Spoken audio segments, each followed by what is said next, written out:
The night air over Manhattan felt too polished, too perfect, almost as if the city itself were holding its breath.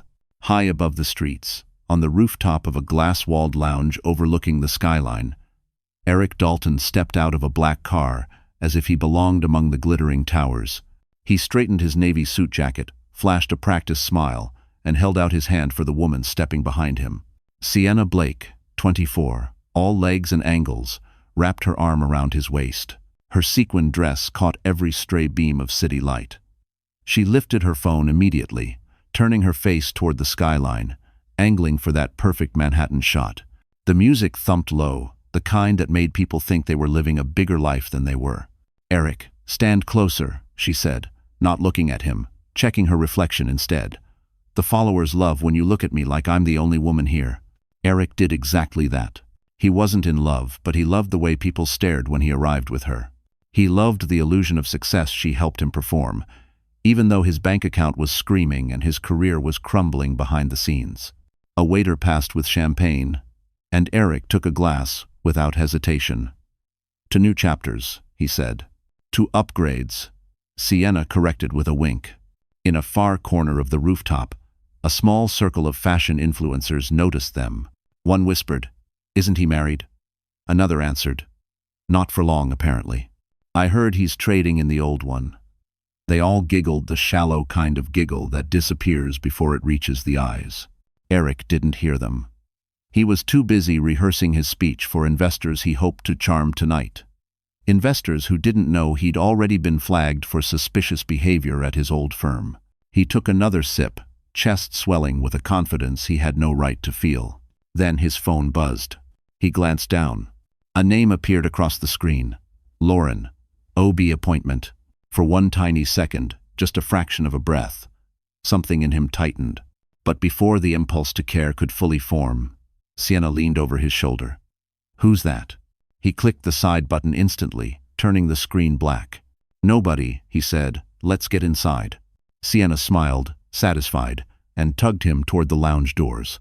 Inside, men in tailored suits and women in gowns glittered beneath crystal lights. Cameras flashed. Voices rose. Eric tried to pretend the ignored call didn't matter, that the pregnant wife sitting alone in a small Queens apartment wasn't thinking he would show up for her tonight. He smoothed his hair, adjusted his smile, and stepped forward. But someone else had seen the name on his phone. Someone who wasn't supposed to be there.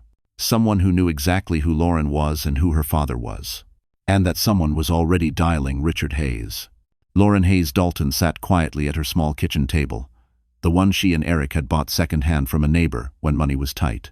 The Queen's apartment around her felt unusually still, almost too still for a Thursday afternoon. She traced her fingers over the edge of a half-finished watercolor painting, soft blue skies, tiny stars, a warm little moon. It was meant to hang in the nursery once she finished it. She had imagined Eric helping her put it up, laughing as they argued about whether the crib should face the window or the door. Back then, they had shared dreams, fragile but sweet. Now she was the only one dreaming. Her laptop sat open to a blank lesson plan. She'd promised her principal she would help with art curriculum work until her maternity leave officially ended. But she had been staring at an empty document for 2 hours. Her mind simply refused to settle. Every movement of her child, every tiny kick sent her heart racing with a mix of warmth and fear. She wanted to protect this baby more than anything, but things were unraveling faster than she could hold them together. Bills were stacked on the counter, hospital payments, utilities, insurance. She and Eric had agreed months ago to practice tight budgeting until after the baby arrived. But lately she'd noticed things that didn't add up. Eric's sudden interest in expensive suits, his new cologne, late-night client dinners, and the smell of perfume on his shirts, perfume she did not wear. She told herself she was imagining things. Pregnancy made emotions unpredictable, didn't it?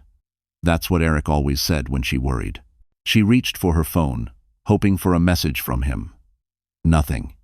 He had said he'd be busy closing a deal in Midtown, but he usually still checked in at least once. She rubbed her belly gently, whispering, "Daddy's just busy today, okay?" But the words felt thin, almost dishonest. She stood, moving slowly. At 6 months pregnant, standing up required balance and patience. She walked to the window overlooking the street below. Kids were laughing as they ran past the building, dragging backpacks and scooters. An older couple walked a dog wearing a tiny sweater.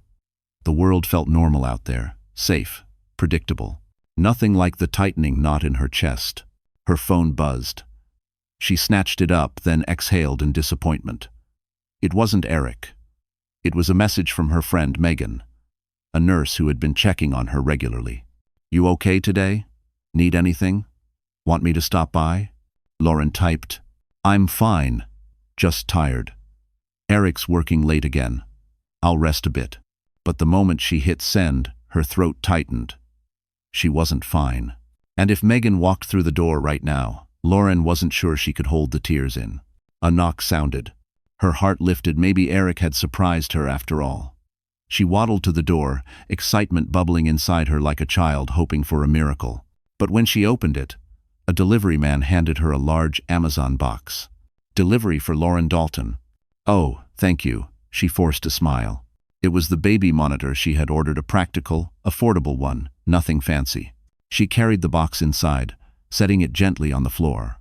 Something about it, the tape, the brown cardboard, the reality of preparing alone, hit her harder than she expected. She sat on the couch and hugged the box to her chest. Tears rolled before she could stop them. "I don't want to do this alone," she whispered to the empty apartment. Her phone buzzed again. This time it was Eric. But instead of a message, it was a declined call notification. He had ignored her call from earlier. And she had no idea that he was currently on a rooftop in Manhattan with another woman wrapped around him, while she sat here whispering to their unborn child. And the storm had only just begun. The door clicked open at nearly midnight, breaking the heavy silence in the apartment. Lauren sat on the couch, her legs tucked beneath her swollen belly, pretending to watch the muted TV. She had been waiting for hours long enough for her hope to sour into worry, and worry to curdle into fear. When she heard Eric's footsteps in the hallway, she straightened her posture, brushing her hair behind her ears the way she used to when she wanted him to think she looked put together.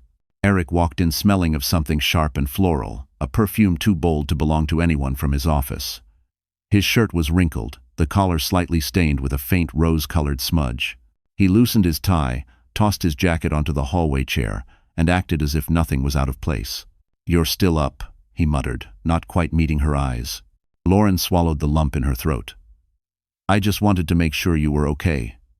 You didn't answer my texts." "I told you I had a client dinner," he said flatly. "That was at 7, Eric. It's almost midnight." He paused, annoyed, as if the simple math were somehow unreasonable. "Deals take time. You wouldn't understand how my world works." "When?" There it was, that sentence that had begun creeping into their marriage over the past 2 months. "You wouldn't understand." As if she were a burden, as if teaching children and carrying his son made her less capable of understanding life. Lauren rose slowly from the couch. "I made dinner. It's cold now, but I can heat it up." "I already ate," he said, running a hand through his hair. "We went to a place on 5th Avenue, new spot, trendy crowd." Lauren's stomach dropped. 5th Avenue was not a client dinner place for someone on Eric's salary, not unless someone else was paying. And the perfume, the smudge on his collar, the way he'd said, we'd all added up to the truth she didn't want to face. She forced her voice to stay steady. "Who did you go with?" Eric finally looked at her, irritation flashing across his face. "Why does it matter?" "Because I'm your wife," she whispered. "And I'm 6 months pregnant with your child." He scoffed. "Don't turn this into drama, Lauren. You know how stressed I am. You questioning me right when I walk in the door? It's too much." She placed a protective hand over her belly, instinctively shielding their child from the crackling tension. "I'm not questioning you. I'm asking you to talk to me. You've been distant. I hardly see you. I just want to know what's going on." "What's going on is that I'm carrying this family financially," he snapped, "while you sit at home painting clouds and waiting for me to fix everything." The words slammed into her chest. She blinked, stunned. "Eric, I lost my job because the school downsized. I wanted to keep working. You always have an excuse," he interrupted. "You think raising a baby gives you the right to judge my every move?" "I'm not judging you," she said softly. But her voice trembled, betraying her. Eric grabbed a glass from the counter and poured water as if he needed grounding. "Look, I can't do this right now. I'm exhausted. I have a million things on my plate." "So do I," she whispered. "I'm scared." "Eric." He exhaled sharply, annoyed rather than sympathetic. "I'm going to bed." Lauren watched him disappear down the hallway, his silhouette swallowed by darkness. She wanted to chase after him, to beg him to stay, to remind him of the promises they made. But something held her still, something cold, something sharp. Because for the first time, she sensed the crack in their marriage wasn't new. It had been growing quietly, like a fault line under her feet. And tonight, she felt it shift. The morning sun crept through the blinds far earlier than Lauren wanted it to. Her eyes were heavy, her head ached, and her stomach felt like it had been tied in knots.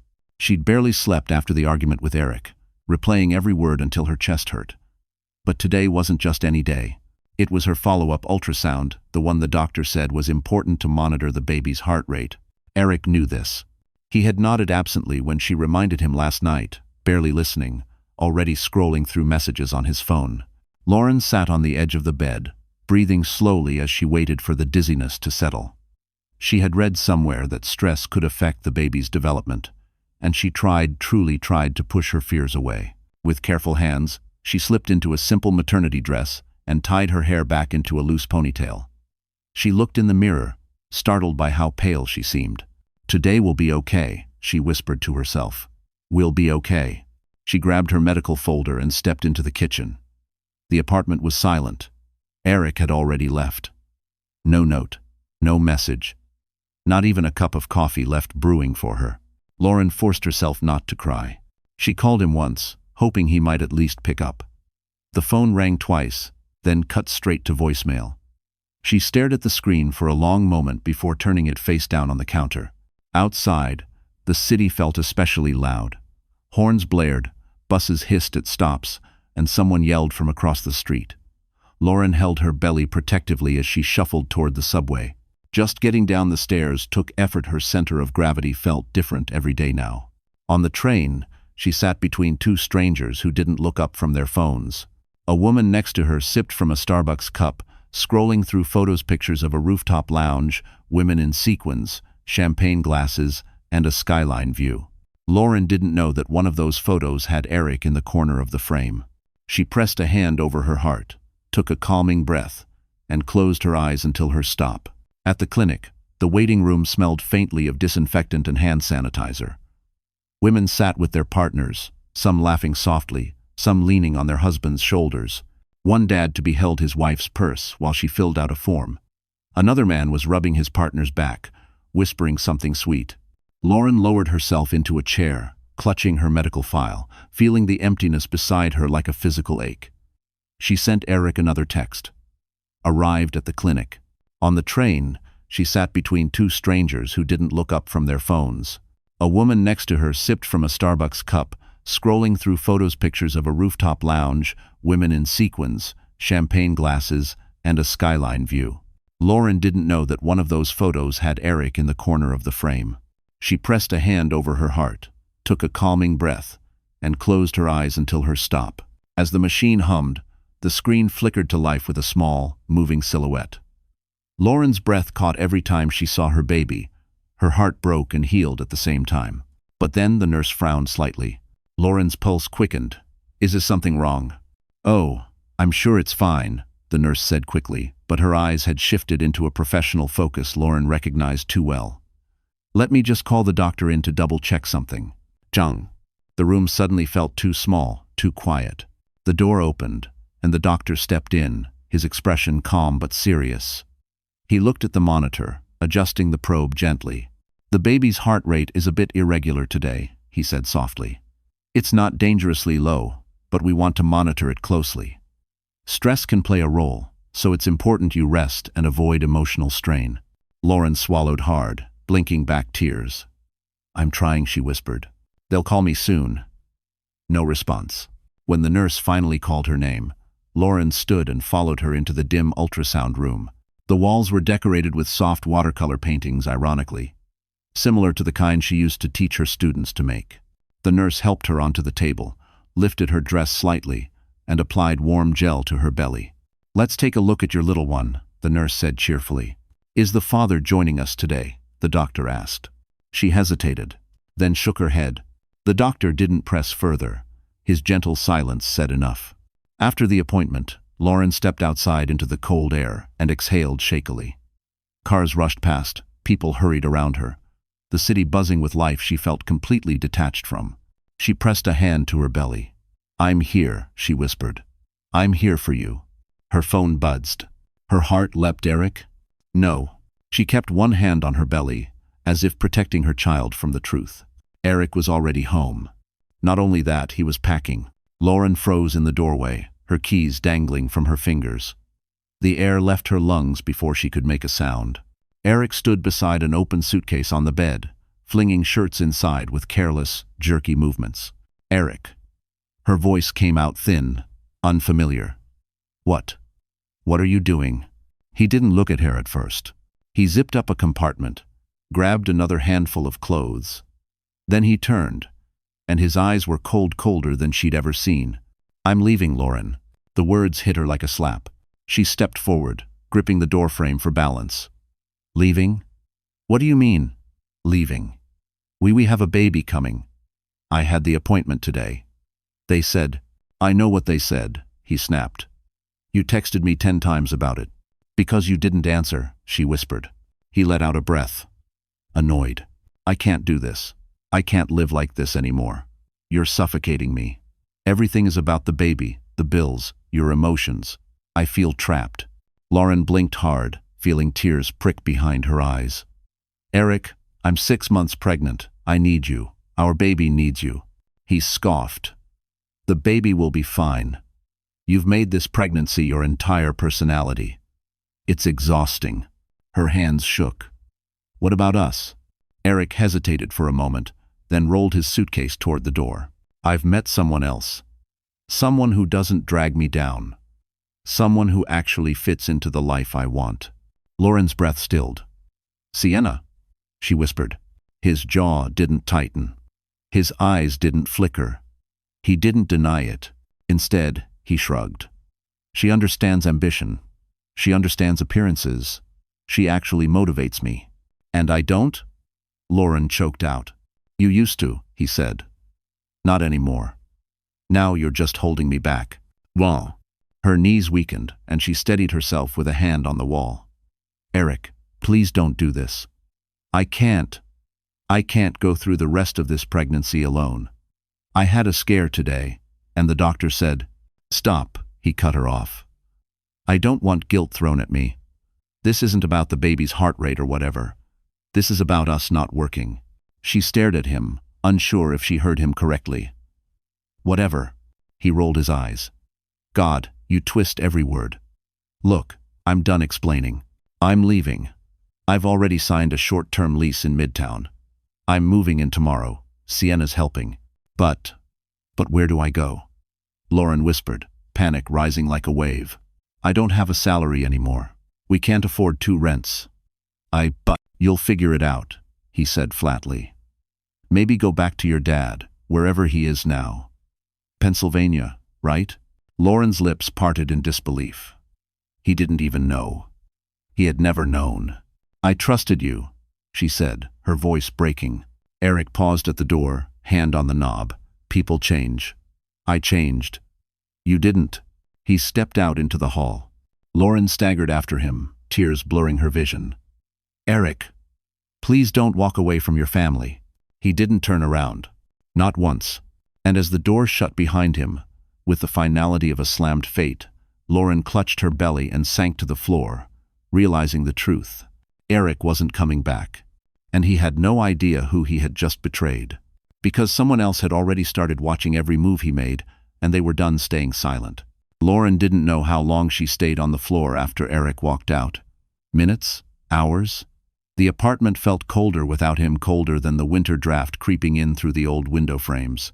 She curled forward, one arm wrapped protectively over her belly, the other wiping tears that refused to stop. Lauren, she greeted warmly, though her tone carried the efficiency of a boardroom. It's good to see you safe. Lauren forced a smile. Hi, Dana. Dana exchanged a look with Richard, quick, calculating. We've gathered everything on Eric Dalton. Financial inconsistencies, client concerns, and other things. Lauren stiffened. No. Please. I don't want this turning into some kind of war. Dana raised an eyebrow. Your husband walked out on you 6 months pregnant. So, while waiting, Lauren forced herself to stand. She wandered through the apartment in a daze. Eric's side of the closet was empty. His cologne bottle was gone from the bathroom counter. His toothbrush, missing. A few stray hangers swung silently, mocking her with their emptiness. On the nightstand sat a framed picture from their wedding, Eric lifting her during their first dance, both laughing. She picked it up with trembling hands. For a moment she stared, searching the frozen faces for any sign that this ending had been predictable. But all she saw was a girl who believed she had married a good man. With shaking fingers, she placed the frame face down. A knock sounded at the door. Megan, breathless, still wearing scrubs from the hospital.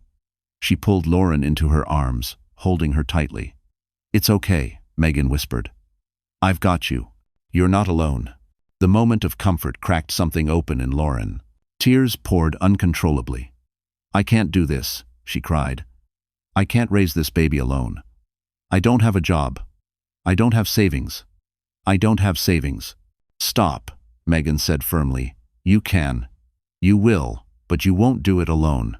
Lauren shook her head, sinking onto the couch. You didn't hear what the doctor said today. The baby's heart rate is irregular. Stress can make it worse. And Eric just walked away. Megan's eyes darkened with anger. Eric is garbage. But your baby needs you to breathe. One breath at a time. I'm here. We'll figure this out. Lauren pressed her hands together hard, knuckles trembling. I don't even know how to pay rent next month. We'll deal with that, Megan said. But Lauren could see the hesitation flash briefly across her friend's face. Lauren swallowed. I might have to call him. Megan stilled. Your father? Lauren nodded weakly. I don't want to. You know what happened. I haven't spoken to him in 2 years. Megan sat beside her. But you also know he'd rather set Manhattan on fire than let something happen to you. Lauren covered her face. He warned me about Eric. He said I was rushing. He said Eric was ambitious in the wrong ways. I told him he was controlling my life again. I walked away. And now, her voice cracked. Now I'm scared he'll say, I told you so. Or worse, he won't care. Megan took her hands gently. Lauren, he's your father. And he's not just any man. He's Richard Hayes. Lauren's stomach twisted. That name carried weight, money, power, expectation, cold boardroom decisions, headlines, intimidating presence. She had run from that world for a reason. She didn't want her child raised under the shadow of a billionaire dynasty. But she also couldn't ignore the truth. She needed help. Her body trembled again, fear, exhaustion, heartbreak, all merging into something unbearable. And then a sharp cramp rippled across her abdomen, stealing her breath. Megan's eyes widened. Lauren? Are you okay? Another cramp. Stronger. Lauren doubled over, gripping the couch. I think something's wrong, she gasped. Megan grabbed her coat. We're going to the hospital. Now. As she helped Lauren to her feet, neither of them noticed the message flashing silently on Lauren's phone. An unknown number, a name she hadn't seen in years. From Richard Hayes. I heard something happened. I'm coming. Lauren sat in the hospital bed, propped against stiff white pillows, her hands trembling over the thin blanket. The cramping had slowed, but the fear hadn't. Nurses moved in and out, checking monitors, murmuring reassurance, telling her that stress could trigger false labor, but they needed to observe her overnight just to be safe. Every beep of the fetal monitor felt like a countdown she wasn't ready for. Megan stood beside her, arms crossed tightly, watching the hallway like she expected danger to walk through it. Then danger or salvation actually did. The door slid open, and a tall figure stepped inside, a man in his early 60s, tailored charcoal overcoat, silver hair, presence sharp enough to silence the entire room. His entrance carried the quiet force of someone used to people making space for him. Even the nurse paused mid-step. Richard Hayes, billionaire, powerhouse, her father. Lauren's breath caught. For a moment, neither of them moved. 2 years of silence pressed between them, 2 years of pride, anger, regrets, unsaid. Megan stepped aside silently, giving them space. Richard's eyes scanned the room, taking in the monitors, the IV line, Lauren's pale face. His jaw tightened, a barely contained storm. "Why didn't you call me earlier?" His voice was low, controlled, yet edged with something fragile. Lauren swallowed. "Because we haven't spoken in a long time. Jen, that wasn't my choice." His gaze flicked to her belly. "And you're carrying my grandchild. I should have been told." She looked down, tears blurring her vision. "I didn't want to drag you into my mess." Richard stepped closer, softening. "Lauren, you could never drag me into anything. You're my daughter." There it was, the warmth buried beneath years of tension. The part of him she once loved, before expectations and family battles drove them apart. She wiped her cheeks. "I didn't want you to think you were right about Eric." Richard didn't flinch. "Lauren, whether I was right or wrong doesn't matter. What matters is you're here, scared, and carrying a baby who needs stability." Lauren hesitated, fear creeping back into her chest. "Dad, he left. He said horrible things. And now I don't know if I can do this. I don't know if I can keep the baby safe." Richard's expression darkened like thunder. "He left you while pregnant?" Laura nodded. He exhaled slowly, but fury simmered in the shadows of his voice. "Then he's made the biggest mistake of his life." Megan stepped forward, arms crossed. "He didn't just leave. He humiliated her, packed his things, and walked out like she was nothing." Richard's hands curled at his sides. "What's his name again? Eric Dalton?" Lauren nodded weakly. Richard took out his phone. "I assume he doesn't know who the Hayes family really is." Lauren's voice trembled. "No, he always thought I was just a small-town girl." Richard's jaw tightened. "Good. Then he has no idea what kind of war he just started." Lauren's chest tightened. "Dad, this isn't about revenge." He looked at her with surprising gentleness. "This is about protection and consequences. He doesn't get to leave you like that. Not my daughter. Not the mother of my grandchild." Her lip trembled. She wasn't sure if she wanted to argue or collapse into his arms. A nurse re-entered with a chart. "We're going to keep you overnight for monitoring. Try to avoid stress." Richard stepped toward the nurse. "I'll make sure she has everything she needs." Lauren let out a shaky breath. "Dad, please don't make this harder." Richard's gaze softened again. "I'm not here to control you, Lauren. I'm here because you needed someone, and I should have been here sooner." Silence wrapped around them, heavy, emotional, healing in small pieces. Then Richard added quietly, "And I promise you this, I won't leave your side again." He sat in the chair beside her bed, posture straight, watchful, protective. For the first time in months, Lauren felt a small sense of safety return. But as she drifted into sleep, one final thought haunted her. If Richard was here, then Eric's world was about to collapse.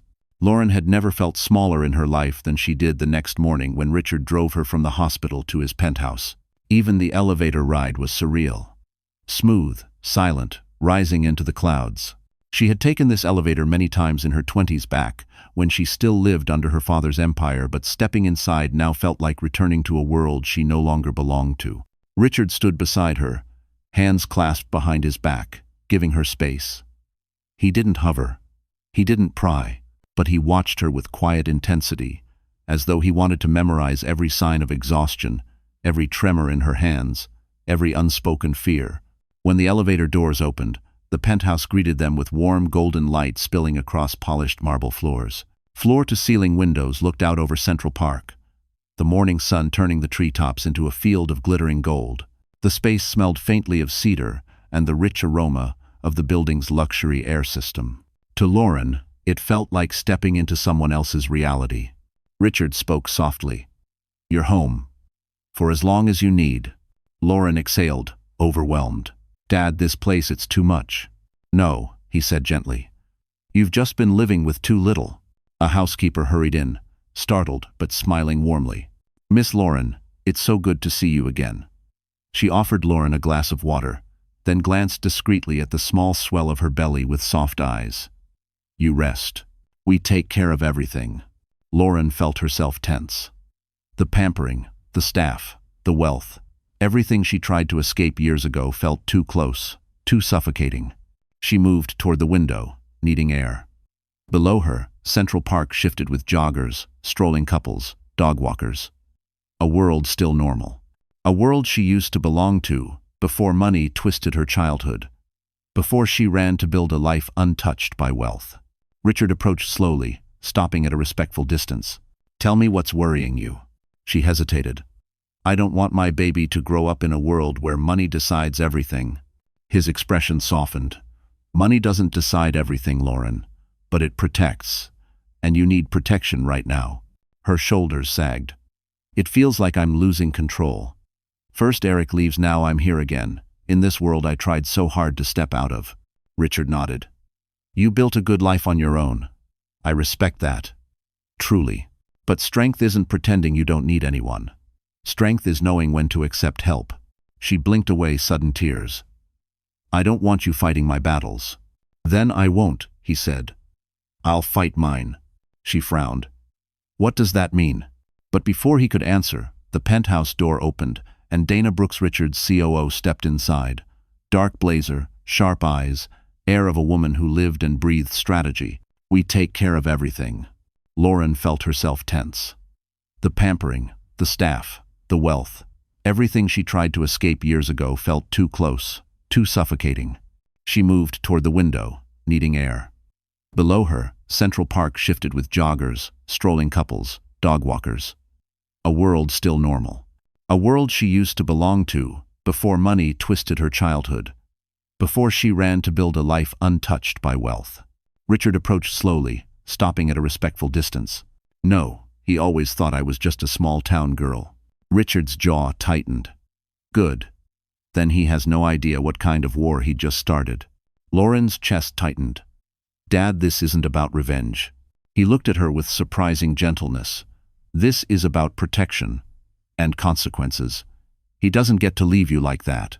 Not my daughter. Not the mother of my grandchild." Her lip trembled. She wasn't sure if she wanted to argue or collapse into his arms. A nurse re-entered with a chart. But Eric's actions have consequences, and he's about to face them. Lauren's breath hitched. "I don't want him destroyed."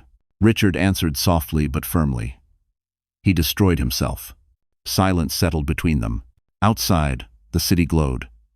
Inside, the air thickened with decisions, consequences, and the quiet beginning of a reckoning. Lauren pressed a hand to her belly, the baby fluttering beneath her palm. She whispered, almost to herself, "I just want peace." W. Dana's voice was gentle but resolute. "Then we'll make sure you get it." But deep in Lauren's chest, a new fear formed ADS, because she knew peace often came only after the storm finished tearing everything apart.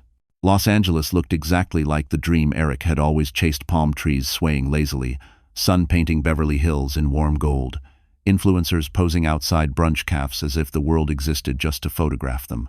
For Eric, it felt like an escape from responsibility, from guilt, from the life he'd abandoned in Queens. He told himself he deserved this. He had upgraded. Sienna certainly made sure he believed that. She walked ahead of him into their short-term rental apartment, her heels clicking dramatically on the polished floors. The place was small but staged with modern chrome furniture, tall windows, and a balcony facing a view he loved pretending he could afford. "Are you done brooding?" Sienna called, tossing her iPhone on the couch as she checked her reflection in the wall mirror. "We've got a brand meeting in an hour." "I'm not brooding," Eric muttered, opening his MacBook Pro at the kitchen counter and pulling up a half-finished pitch deck. The screen brightness reflected the strain in his eyes. "I'm trying to land contracts. You want a lifestyle?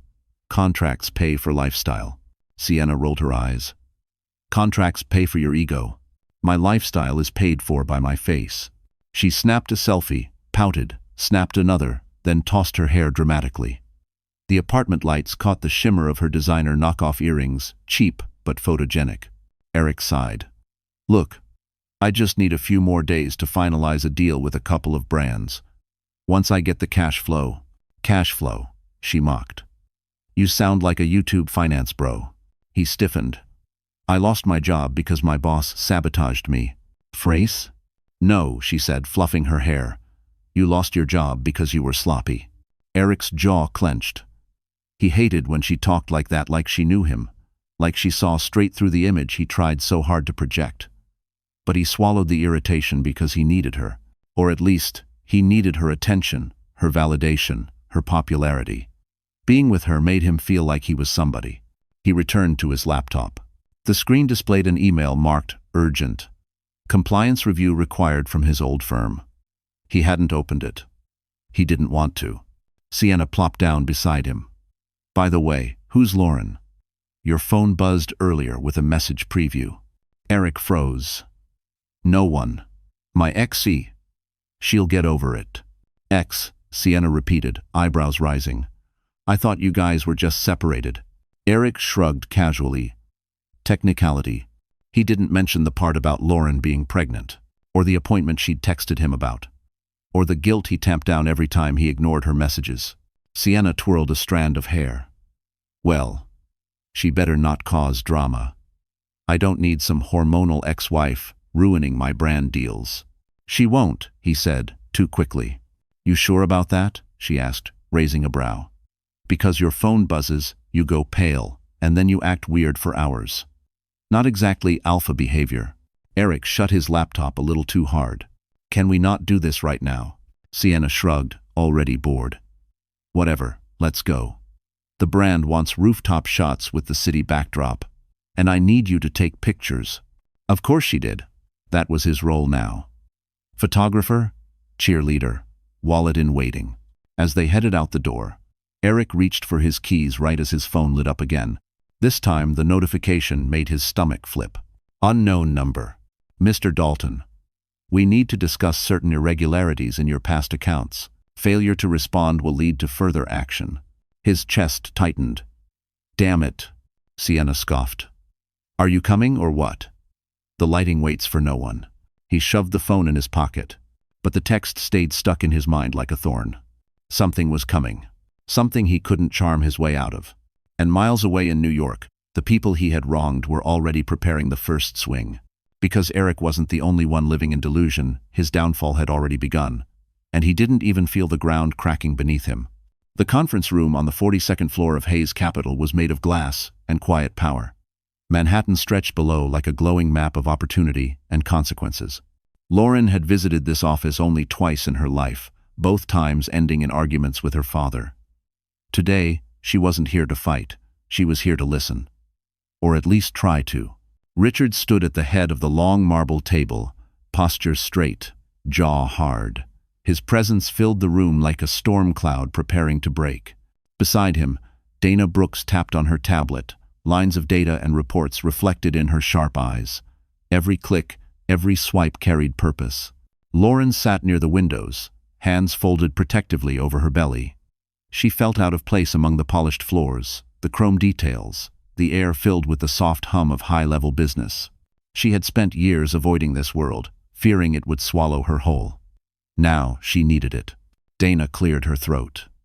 We've completed the preliminary investigation into Eric Dalton. Lauren's stomach twisted at the sound of his name. Dana continued. He's in violation of 3 company policies from his former firm. He mishandled client information. He inflated performance metrics. And he contacted multiple clients privately in an attempt to take them with him.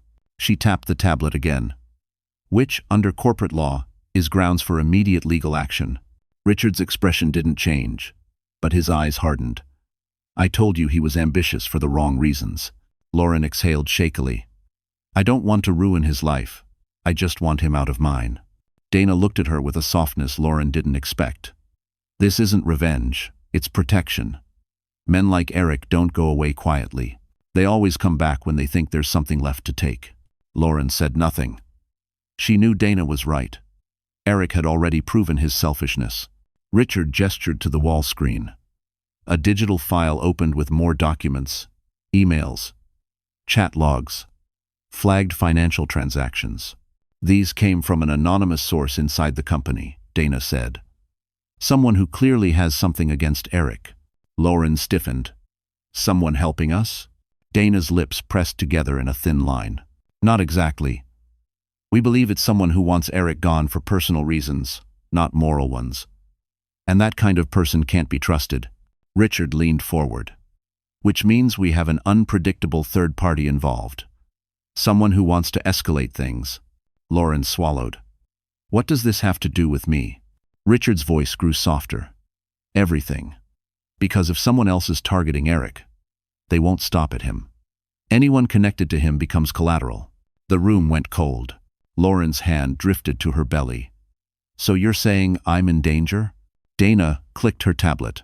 Not physically, but reputationally? Financially? Emotionally? Yes. If Eric collapses publicly, he won't take the fall alone. Men like him drag everyone down with them. Lauren's breath trembled. So what do you want to do? Dana and Richard exchanged a look, a silent, deadly agreement. We take control of the narrative, Dana said, before anyone else does. Richard folded his arms. Your husband left you publicly. He humiliated you publicly. And he is about to be exposed publicly. The only choice we have is whether you stand shaken or you stand unbreakable. Lauren's eyes glistened. Dad, I'm not strong like you. Richard stepped closer. You left this world because you wanted to find your own strength. And you did. You built a life, a career, a marriage, real or not. That takes courage. His voice thickened. You're stronger than you think. Sander. Lauren looked down at her belly, feeling the gentle movement of her baby. Her child deserved a safe future. A mother who wasn't afraid. A life that wasn't built on lies. Finally, she lifted her gaze. What do I have to do? Dana smiled, not a happy smile, but the smile of a general pleased to hear a soldier finally accept the battlefield. It starts with a gala, she said, the biggest one of the year. Every investor, every executive, every public figure will be there. Fool. Lauren's heart pounded. A gala? Richard nodded slowly. Yes. Because, what Eric did in the shadows, we will end in the spotlight. Lauren tried to sleep that night, but the penthouse felt too large, too echoing, too sharp with memories she didn't want to revisit. The bedroom Richard prepared for her was soft and elegant, warm lighting, pale cream linens, a view of Central Park glowing under lampposts. Anyone else might have found it peaceful, but Lauren felt like a guest in a museum. She sat on the edge of the bed, hands cradling the swell of her belly. The baby moved gently, a soft flutter, as if sensing her unrest. I'm okay, she whispered to the small life inside her. I'm trying.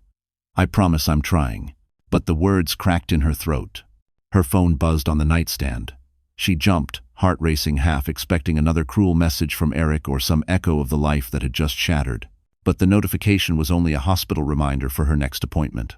Lauren exhaled shakily, clutching the phone like it might anchor her. She rose and walked into the guest sitting area of the suite, an airy space with a velvet sofa, a soft beige rug, and a small reading shelf. She ran her hand along the edge of the shelf and found one of her old sketchbooks tucked between two business books Richard must have placed there years ago. Her name was written on the cover in faded ink. She opened it slowly. Inside were half-finished drawings, city streets, faces of strangers, a small watercolor of her mother's hands, pages of who she used to be, who she might have been if life had broken differently. A tear slid down her face, landing on the paper. She closed the book quickly, pressing it to her chest. Questions kept cycling through her mind. How did everything fall apart so fast?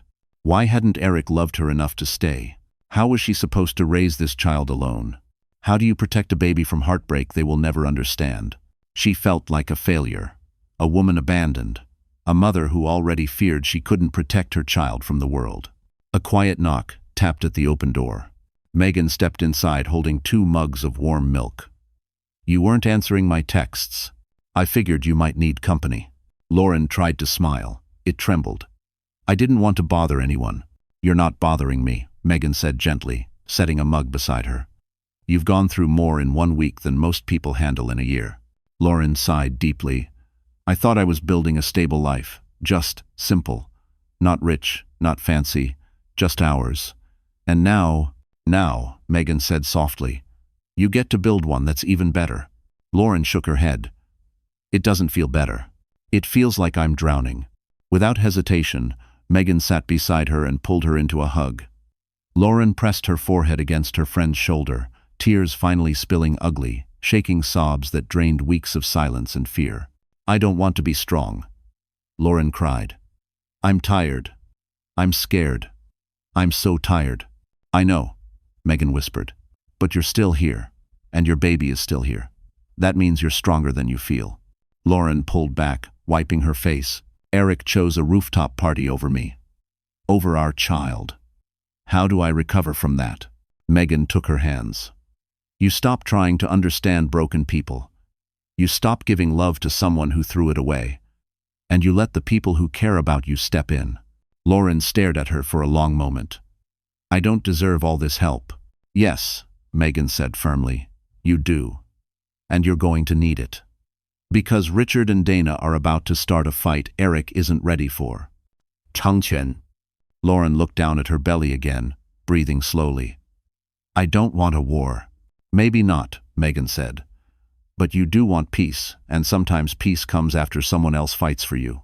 Lauren closed her eyes, exhausted, resting her head back against the sofa.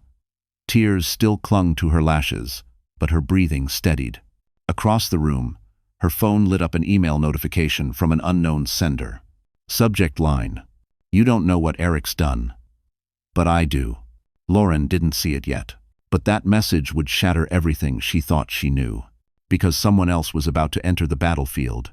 Morning sunlight poured through the penthouse windows, stretching across the marble floors like a golden river. But the warmth didn't touch Lauren. She sat at the kitchen island, staring blankly at a bowl of oatmeal. Richard insisted the chef prepare healthy, calming, good for the baby.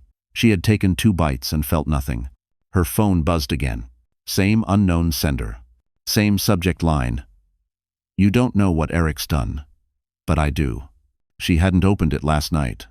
She wasn't sure she was strong enough to open it now. Before she could decide, Richard walked in wearing a crisp, dark suit, posture straight, energy sharp. He looked like the man the world feared, the man who made markets shift with a single sentence. But his eyes softened when he saw her. "Morning," he said gently. "How's the baby?" Lauren placed a hand over her belly. "Moving, that's good." Richard nodded, but he could tell something else weighed on her. "You barely touched your breakfast." "I'm trying," she whispered. He didn't push. Instead, he sat across from her, fingers tapping lightly on the polished surface. "Dana and I are moving forward today," he said quietly. "The first strike begins now." Lauren's heart tightened. "Strike?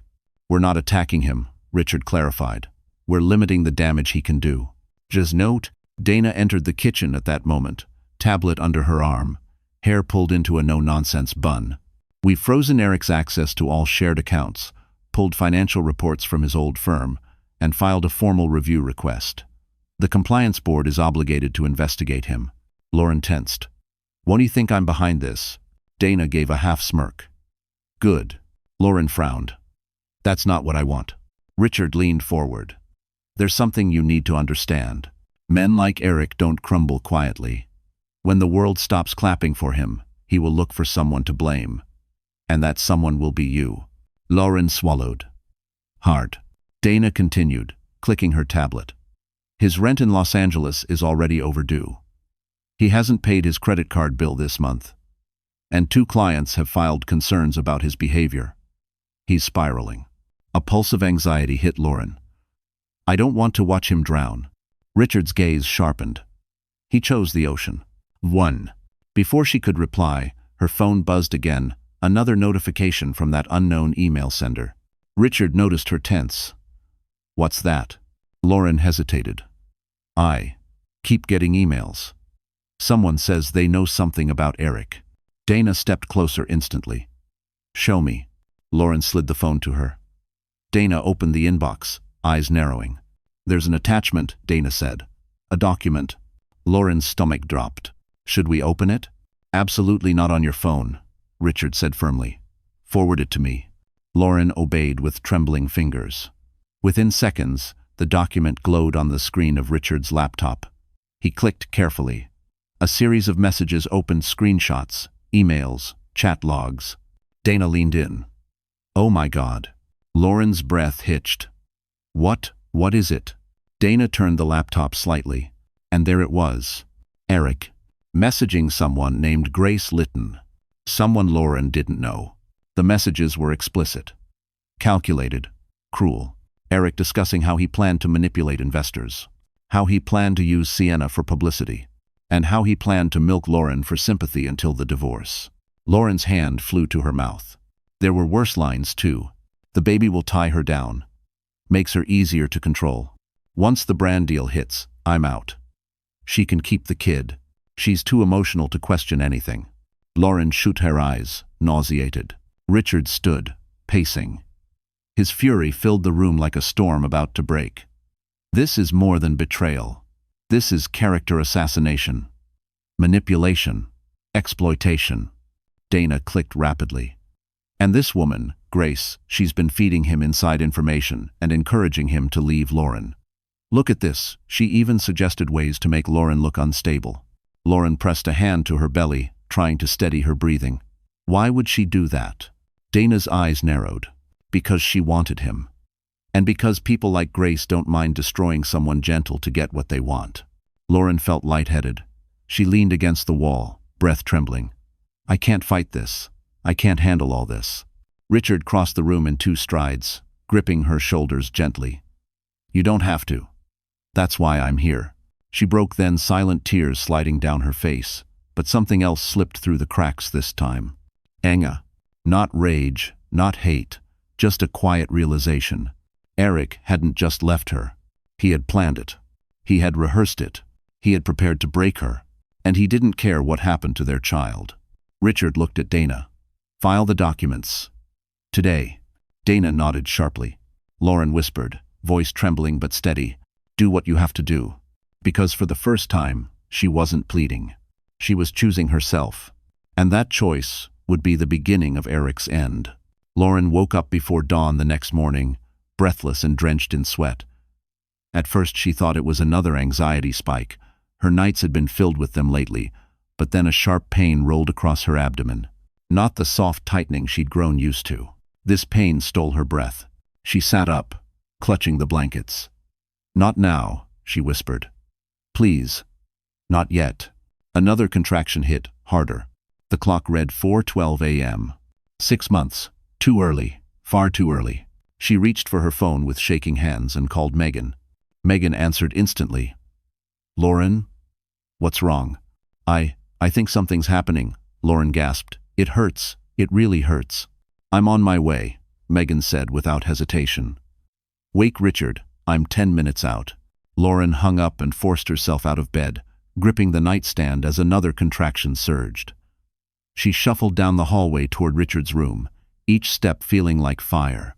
She knocked twice. The door opened immediately. Richard was already awake, already dressed, as if he'd sensed something was wrong. His face drained of color the moment he saw her doubled over. Lauren. It hurts, she whispered, leaning into the wall.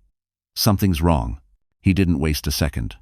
He slipped an arm under her shoulders, the other around her back, supporting her with surprising gentleness for a man who had spent decades dealing with CEOs instead of crises like this. We're going to the hospital, he said, voice calm despite the storm in his eyes. You're okay. I've got you. The elevator ride felt endless. Richard kept a steady hand on her back, murmuring small reassurances she barely heard. When they reached the lobby, his driver was already pulling the Mercedes S-Class to the curb. Straight to Mount Sinai, Richard ordered, helping Lauren into the back seat. And don't stop for anything. The driver nodded, flooring the accelerator. Lauren gripped the leather seat as contractions came faster, harder, making her vision blur. Dad, she whispered, I'm scared. Richard's jaw tightened. I know, but you're strong. And they'll take care of you. You're not alone anymore. His words cracked something open in her, not pain, but relief. For the first time in months, she didn't feel like she was fighting the world by herself. When they arrived, a team of nurses rushed toward them. Richard stayed by her side until she was wheeled into the maternity wing, and even then, he didn't step back. He followed the stretcher, ignoring hospital staff who tried to make him wait. I'm her father, he said simply. I stay. Inside the labor room, lights buzzed overhead, machines hummed, and nurses moved with practiced urgency. Lauren gripped the bed rails as another contraction tore through her. It's too early, she gasped. The doctor entered, calm but brisk. Your contractions are close. The baby's heart rate is fluctuating. We need to monitor both of you closely. If things progress, we may need an emergency C-section. Lauren shook her head, tears spilling. No, he's not ready. The doctor squeezed her hand. We'll do everything we can. Richard stepped closer, taking her other hand. Lauren, look at me. She did. His face was steady, no boardroom armor, no billionaire aura, just a father terrified of losing his daughter and grandchild. You are not doing this alone, he said. I'm right here. I'm not going anywhere. Another contraction hit, and Lauren screamed, the sound ripping through the room. Nurses rushed in, numbers spiking on monitors. The doctor's voice grew firm. We're prepping the OR. We need to deliver this baby. Lauren sobbed. Please keep him safe. Richard's hand tightened around hers. He will be, I promise. Formation. Within minutes, Lauren was wheeled toward the operating room, tears streaming down her face, breaths coming in short, panicked bursts. The hallway lights blurred above her, her vision dimming. Dad, she cried as they pushed her through the OR doors. Don't leave. Richard pressed his hand to the glass window, just before the doors shut. I'm here. I'm right here. The doors slammed closed, and Lauren disappeared into surgery. 2 hours later, a newborn's cry echoed down the hospital corridor. Tiny, fragile, alive. Richard bowed his head, shoulders shaking for the first time in decades. His grandson had been born. But Lauren wasn't waking up yet. Lauren woke to a world blurred by bright hospital lights and muffled voices, her limbs heavy as if she were underwater. Her first instinct was panic the baby. She tried to sit up, but the movement sent pain slicing through her abdomen. A nurse rushed in. Easy, sweetheart, easy. You had an emergency C-section. Lauren blinked rapidly, breath shaking. My baby is he? He's in the NICU, the nurse said gently. He's small, but he's fighting hard. He's strong, just like his mother. Tears streamed silently down Lauren's face. Before she could whisper anything, Richard appeared at the doorway, shoulders sagging with exhausted relief. His eyes, normally steel and calculation, were red-rimmed, softened by worry. He's beautiful, Richard said, voice low. Tiny, but loud. He screamed the moment they touched him. Lauren let out a trembling laugh cry. Can I see him? Soon, the nurse promised. We just need you to rest for a few hours. When the nurse left, Richard stepped closer, placing a hand hesitantly on Lauren's shoulder, as if afraid she might break. You scared me, he admitted quietly. Me too, Lauren whispered. But peace lasted only a few minutes. Because across the country, in a Beverly Hills parking lot, Eric Dalton was checking his phone, and shock twisted into fury as he saw the message from the hospital. Your wife has given birth. Baby in NICU. Please contact us. Eric stared at the screen like it was a betrayal. What the hell? He muttered. Sienna leaned across the passenger seat, chewing gum. Who texted you? The hospital. Lauren had the baby. His voice hardened. Without telling me. Sienna raised an eyebrow. It's not like you two were talking. That's not the point, Eric snapped. Now she's going to play the victim. Everyone's going to think I'm the bad guy. Sienna scoffed. I mean, you kinda are. Eric ignored her. His mind was racing, calculating angles like a man trying to salvage a sinking reputation. Then suddenly, he smirked. Actually, this could work. Sienna frowned. What are you talking about? Public sympathy, Eric said, scrolling through his phone. Everyone loves a devoted father. If I talk about how shocked I am, how heartbroken I am she didn't include me, people will see her as the one being unreasonable. You're not seriously, Sienna started. But it was too late. Eric hit record on his camera. His face instantly softened into an expression he had rehearsed his entire life. Hey everyone, he began, voice cracking just right. I just found out that my wife had our baby, and I wasn't even told. I'm devastated. I wanted to be there. I wanted to support her. I don't know why she shut me out. Sienna watched, stunned. Eric wiped a fake tear. I'm flying back to New York. My son needs me. Please pray for him. He ended the video, edited the lighting, and posted it across every platform. Within minutes, comments poured in.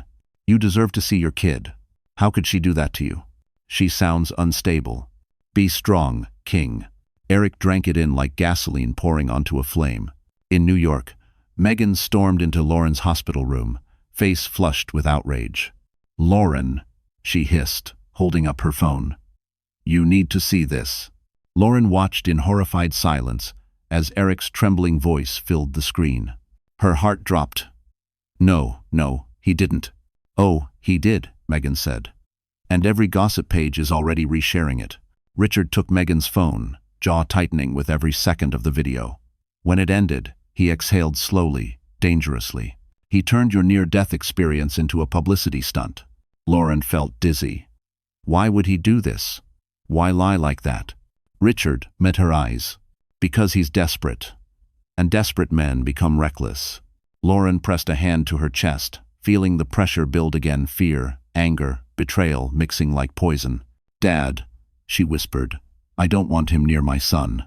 Richard placed a firm hand over hers.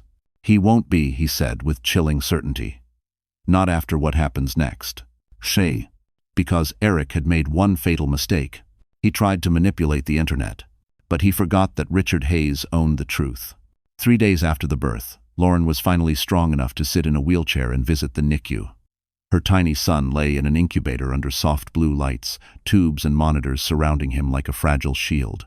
She pressed her hand to the glass, tears slipping silently down her cheeks. He's fighting, the nurse whispered. Just like his mom. What? Lauren smiled weakly, but the peace she felt cracked the moment her phone vibrated with an incoming message. Eric Dalton, we need to talk. Today. In person. Her stomach dropped. She knew it was coming. Richard saw the tension in her face. Do you want me to handle it? No. Lauren whispered, eyes never leaving her baby. I need to hear what he has to say. I need to see who he really is. Richard nodded reluctantly. Dana will be nearby. I'll have security watch the area. Junt. Lauren agreed. She didn't want escalation, she wanted clarity. Closure. Control. Hours later, bundled in a coat, she sat inside a quiet cafe near Central Park. Snow flurried outside, melting against the window in soft crystals. The place smelled like roasted beans and warm pastries. A comforting place for an uncomfortable truth. Her hands trembled as she gripped a warm tea, watching the door. Then he walked in. Eric scanned the cafe, spotted her, and approached with a self-righteous energy that made Lauren's skin crawl.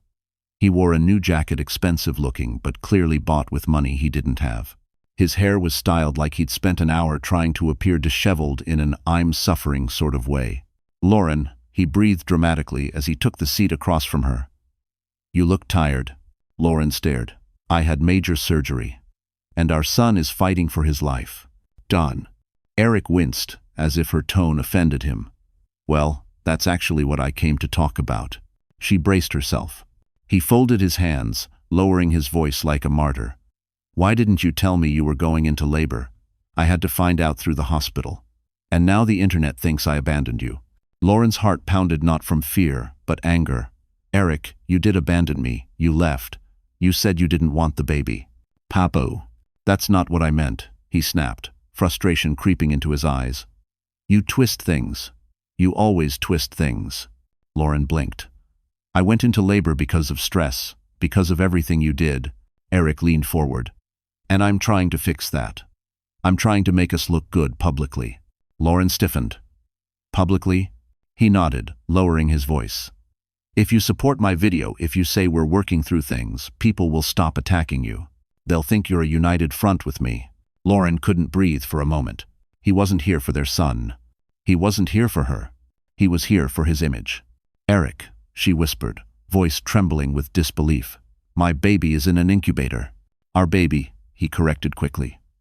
Which is why I should have rights. Custody. Influence. If people think I abandoned a sick newborn, my career is over.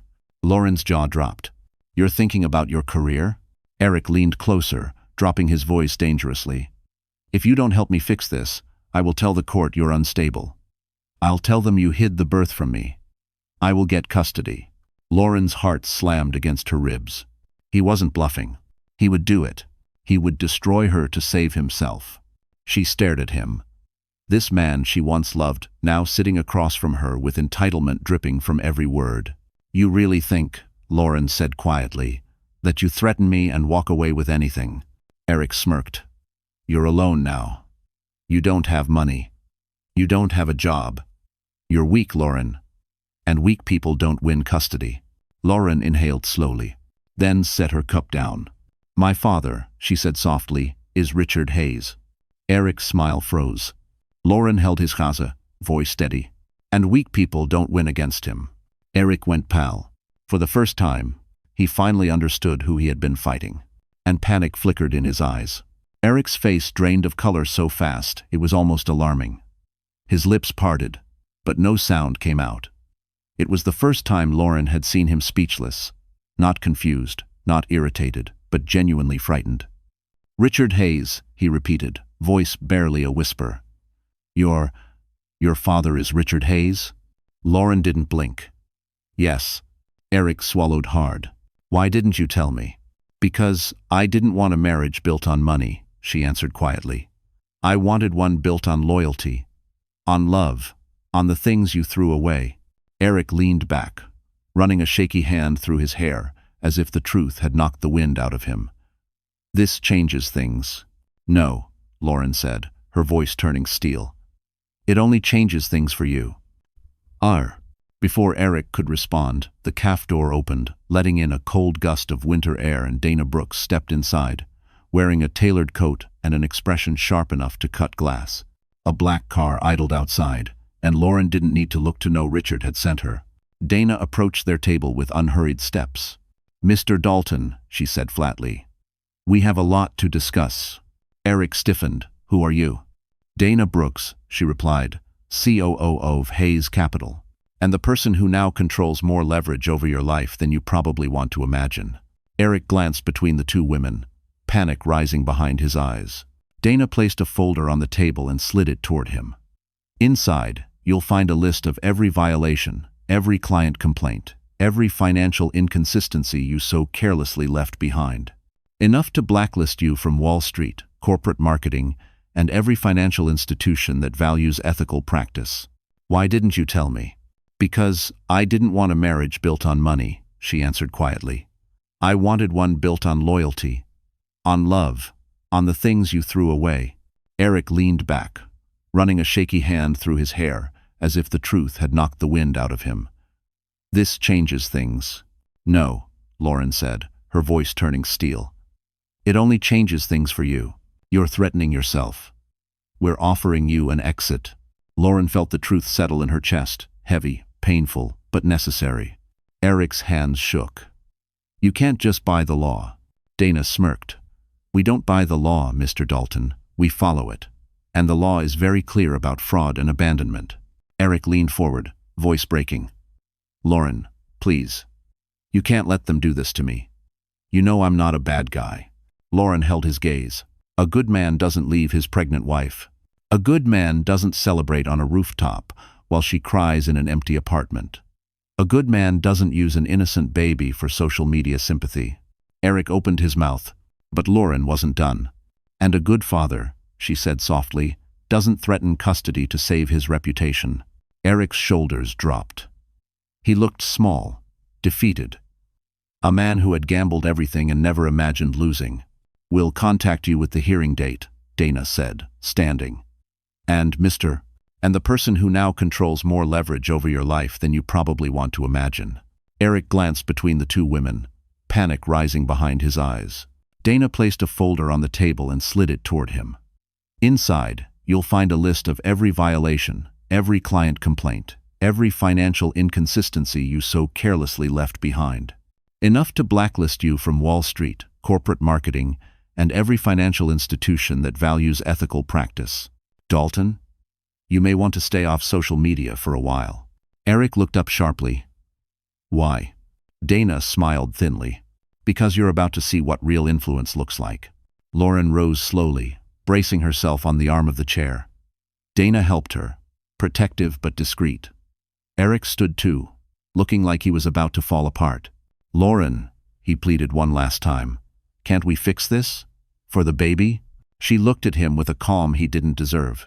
And who Eric truly is, Dana added. Lauren climbed into the warm leather seat. For the first time, she didn't feel afraid of the storm ahead. She was starting to understand that she wasn't just part of Richard's plan. She was becoming the center of it. The Plaza Hotel shimmered like a jewel that night, its golden chandeliers blazing through tall windows, its marble floors gleaming like polished ice. Luxury cars lined the entrance. Mercedes, black SUVs, chauffeured sedans. Paparazzi clustered outside the velvet ropes, cameras flashing as Manhattan's elite stepped onto the red carpet in gowns and tuxedos. Inside, the ballroom felt like another world. Soft orchestra music filled the air.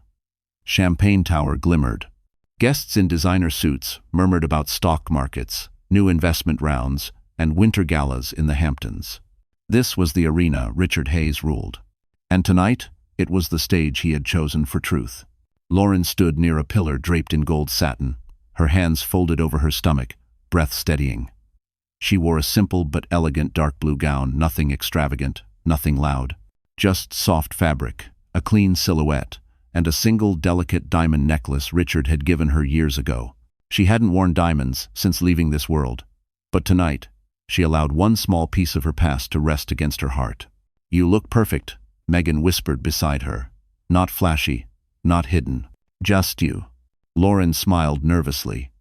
"I don't know if I'm ready." Dana approached, clipboard in hand, headset tucked behind one ear, coordinating staff like a general preparing troops. "You're ready," Dana said. "And don't worry, we're controlling every camera angle in this room." "That doesn't comfort me," Lauren murmured. "It should," Dana said.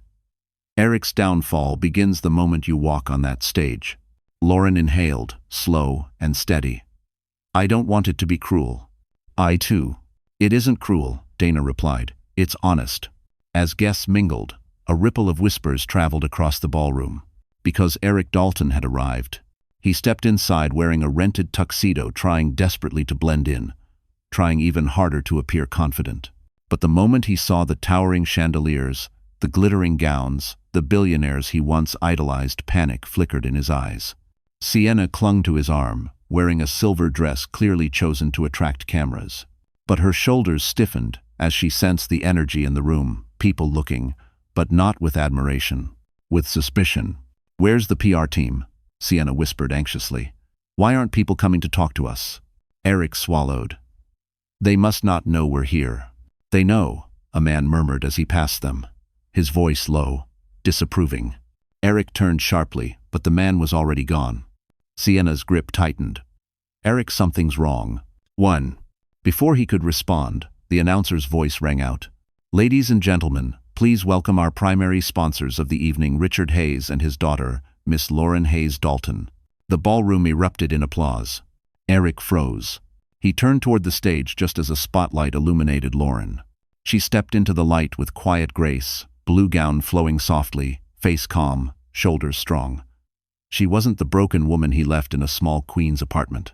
She looked whole, powerful, but gentle. He stared, stunned. "Lauren?" Sienna's jaw fell open. She's Hayes' daughter." Eric felt the air leave his lungs. On stage, Richard joined Lauren, placing a hand on her back, protective, proud, unmistakably supportive. Cameras flashed wildly. Guests murmured. Influencers shouted to each other.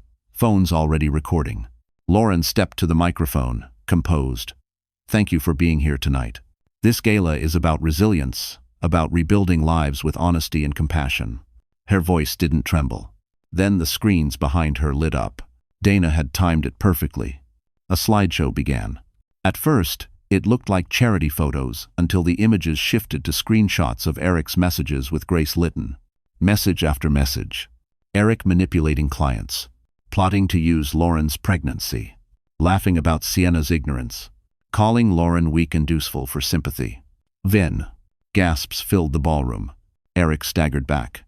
"No, this is taken out of context." Sienna dropped his arm like it was burning her. "You used me?" Guests stepped away from him, as if he carried a contagion. Lauren didn't smile. She didn't gloat. She simply watched the truth play across the screens, calm, dignified, unbroken. Dana's voice echoed over the speaker system. "Transparency matters. Character matters. And tonight, the truth matters most. Security approached Eric quietly. "Mr. Dalton, the board has asked that you step outside." Eric shook his head, desperation rising. Lauren, please. Tell them I'm not this isn't. You can't do this." Lauren met his eyes for the first time. "I didn't do anything, Eric." Her voice was soft. "You did." Security took him by the arms. Sienna stepped back, crossing her arms. "We're done." Eric watched Lauren as he was escorted out, face pale, disbelief crumbling into horror. The ballroom applauded Lauren's composure. But beneath her calm exterior, her heart trembled not with fear. With closure. For the first time, she saw that she didn't lose a man. She escaped one. And the whole world had finally seen the truth. Word count. 604 words. Eric stumbled into the cold night air outside the plaza, his breath coming in ragged bursts as security released him onto the sidewalk. Flashbulbs exploded around him, paparazzi sensing blood in the water. His tuxedo hung crooked, his hair disheveled, his face flushed with humiliation. He tried to shield himself. "No comment." "Back off," I said, "no comment."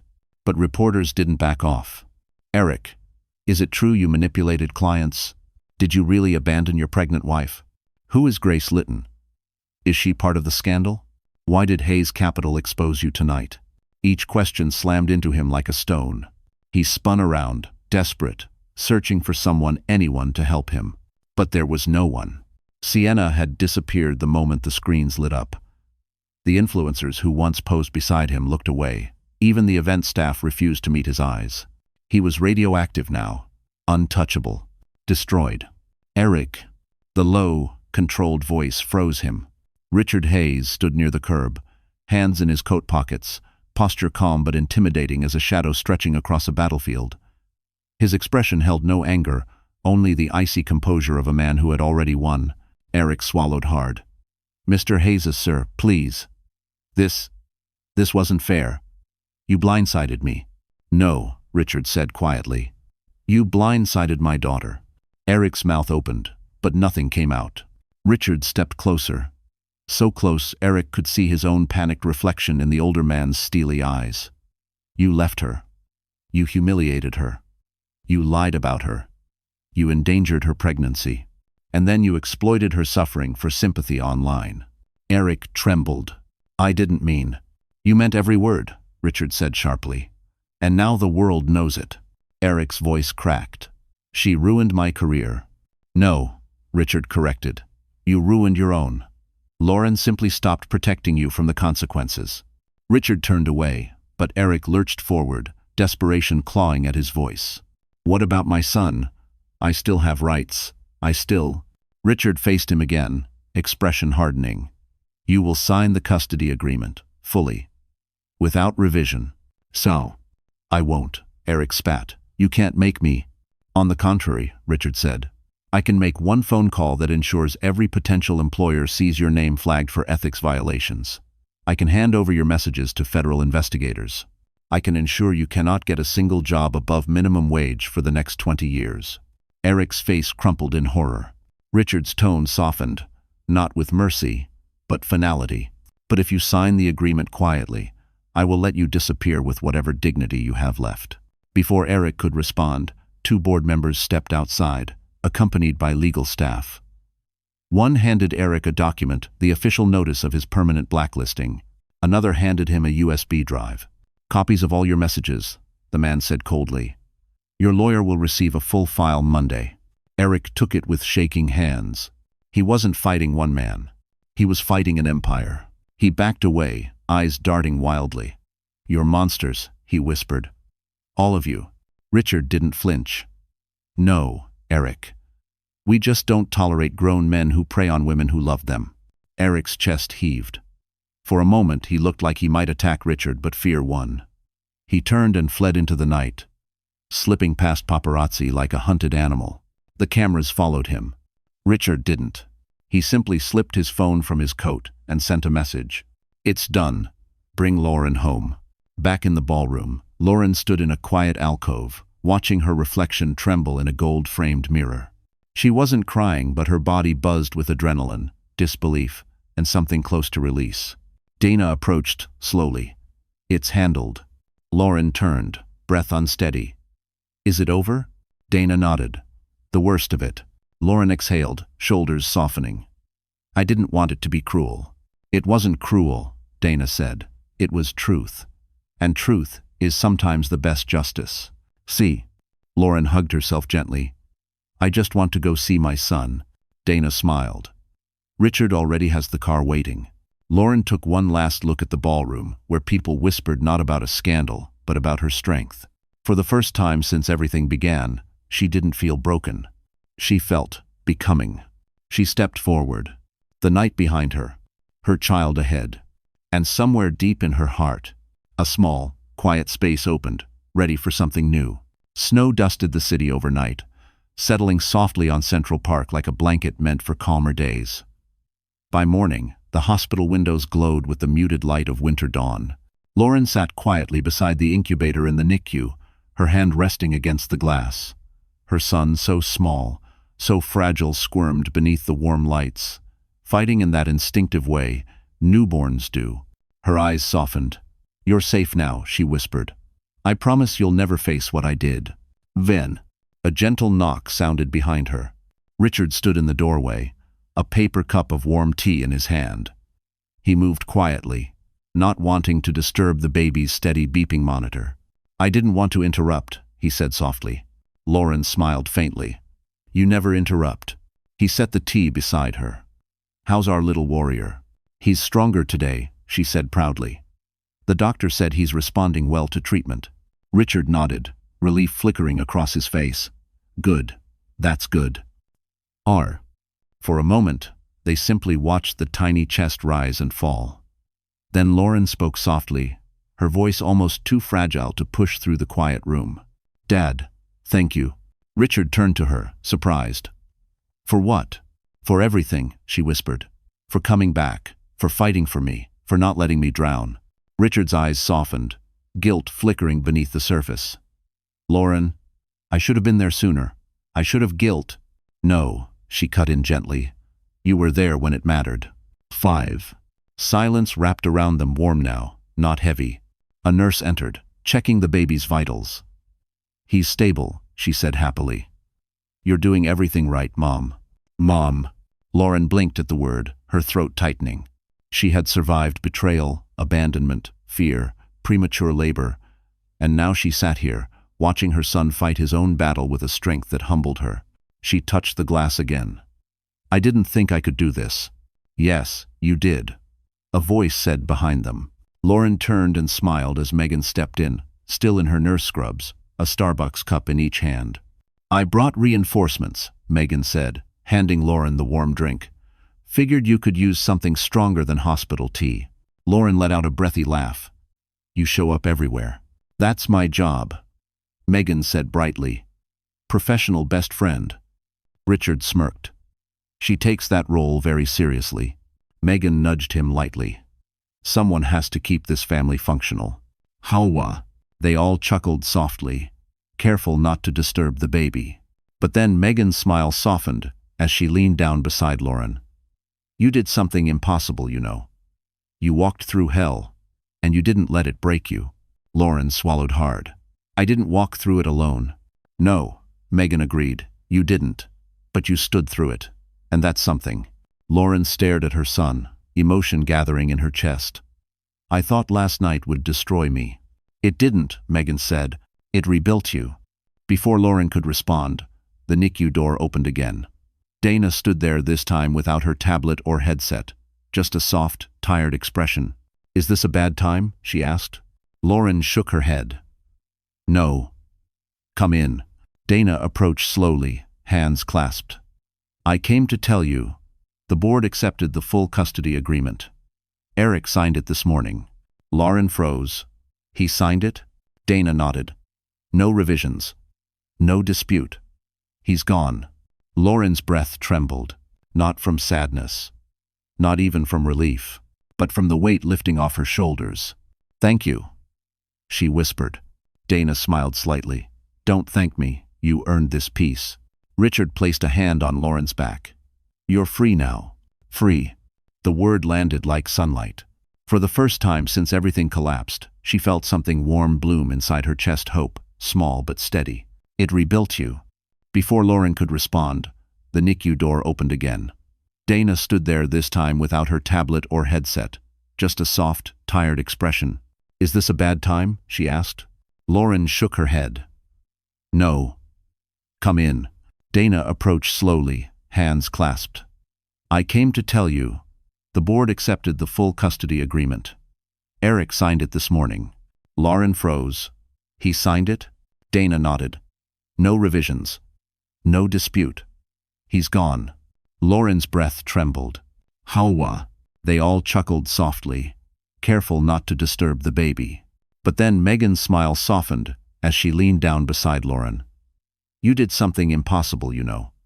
You walked through hell, and you didn't let it break you." Lauren swallowed hard. "I didn't walk through it alone." "No," Megan agreed. "You didn't. But you stood through it. And that's something." Lauren stared at her son, emotion gathering in her chest.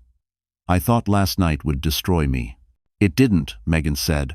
She turned back to the incubator, watching her son stretch his tiny fingers as if reaching for the world. "I'm going to give you a good life," she whispered. "A real one." Behind her, Megan, Dana, and Richard stood quietly, support surrounding her like a shield she never had before. Lauren inhaled deeply. The storm was passing, and something new, something gentle and strong, was beginning to take shape in the quiet hours of that hospital room. She wasn't just surviving, she was healing. Inside was a small silver rattle, engraved with her initials on one side and room for another name on the other. For her child.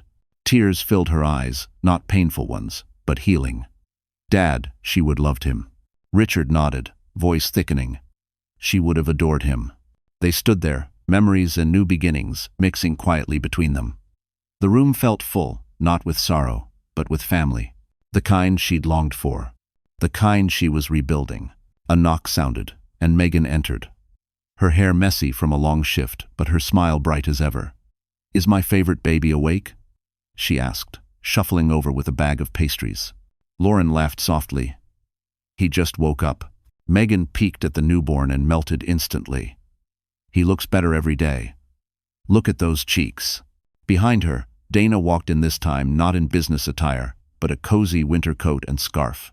She carried a binder under one arm, but her expression was softened by genuine affection. "Sorry to interrupt," Dana said, "but we finalized everything with the court." Lauren stiffened, old instincts, old fears. "It's good news," Dana assured her. "Eric has legally relinquished all parental rights.